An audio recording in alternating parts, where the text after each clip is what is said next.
এক যুবক নবীজির কাছে আয়েশা বলছিল, ইযান লি বিজিনা, ইয়া রাসূলুল্লাহ, আমাকে জিনার অনুমতি দেন, আমি ব্যভিচার করতে চাই।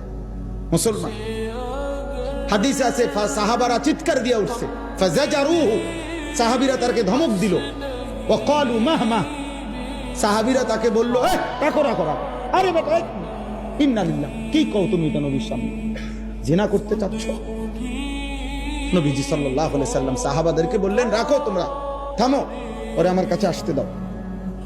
ওই যুবককে আল্লাহর নবী কাছে নিয়ে আসছে। আয়েশা নবীজি বললেন, আতুহিব্বুহু লিউম্মিক, এই একটা একটা করে শোনো, আমার বাপ একজনই শোনো। যুবক, তুমি যদি একজন কলিজার মধ্যে কোনো অনুভূতি আসে, খোদার কসম আমি শুধু তোমার জন্যই বলছি, তোমার জন্যই আসছি। আমি আগেও বলছি না, আমি তো ভোটে দাঁড়াইছি না, মানুষ কম হইলেও আমার সমস্যা নেই, বেশি হইলেও আমার সমস্যা নেই, আমি জনপ্রিয়তা দিয়ে ঘাস কাটুন, আমি জনপ্রিয়তা দিয়ে করবো কি তা? সবাই চিনলেই আমার কি, না চিনলেই আমার সমস্যা কি? কত মানুষকে কতজন চিনে না, তো কি হইছে? তো নবীজি তাকে বললেন, আতুহিব্বুহু লিউম্মিক, যুবক, এই জিনাটা তোমার মায়ের সাথে কেউ করুক, তুমি কি সেটা পছন্দ করো? যুবক সাথে সাথে বলে, লা ওয়াল্লাহি, আল্লাহর কসম নবী, আমি এটা চাই না। নবীজি বলেন, ওয়ালান নাসু ইউহিব্বুনাহু লিউম্মিহিম, তাহলে কোন মানুষও তার মায়ের সাথে কেউ জিনা করুক সেটা চাইবে না। 2, আফাতুহিব্বুহু লিইবনাতিক, নবীজি এবার বললেন, তুমি কি পছন্দ করো তোমার মেয়ের সাথে কেউ এই জিনা করুক? ক্বালা লা ওয়াল্লাহি, যুবক আবারও বলল, আল্লাহর কসম নবী, আমি এটা মেনে নেব, আমি এটা চাই না। নবীজি বলেন, ওয়ালান নাসু লা ইউহিব্বুনাহু লিবানাতিহিম, তাহলে কোনো মানুষও চায় না তার মেয়ের সাথে কেউ জিনা করুক। নবীজি 3 নম্বরে বললেন, আফাতুহিব্বুহু লিউখতিক, তোমার বোনের সাথে কেউ জিনা করুক, তুমি কি যুবক তা পছন্দ করো? ক্বালা লা ওয়াল্লাহি, যুবক আবারও বললেন, আল্লাহর কসম নবী, আমি এটা চাই না। নবীজি বলেন, ওয়ালান নাসু লা ইউহিব্বুনাহু লিআখাওয়াতিহিম, তাহলে কোন মানুষও তার বোনের সাথে কেউ জিনা করুক এটা চায় না।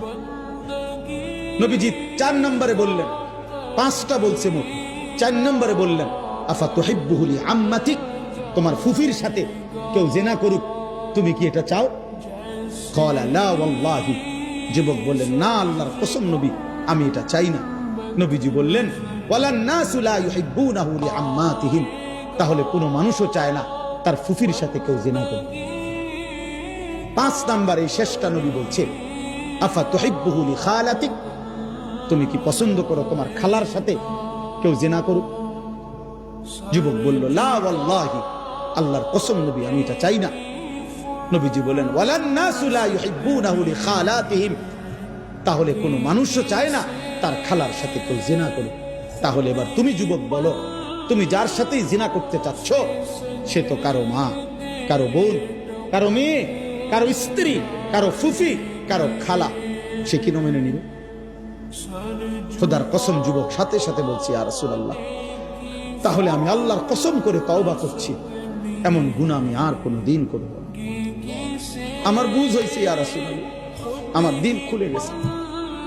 তো নবীজি হাদিসে আছে, ফাওয়াদা ইয়াদাহু, নবীজি তার বুকে হাত রাখছেন অথবা মাথায় হাত রাখছেন, হাত রাইখা নবী দোয়া করে দিছে তারে, ওই যুবককে, আল্লাহুম্মা গফির যামবাহু, আল্লাহ এই যুবকের গুনাহ মাফ করে দাও, ওয়া তাহহির কলবাহু, আয় মাওলা তার কলিজা আপনি পবিত্র করে দেন, ওয়া হাসসিন ফারজাহু, আল্লাহ আপনি এই যুবকের লজ্জাস্থানও পবিত্র করে দেন।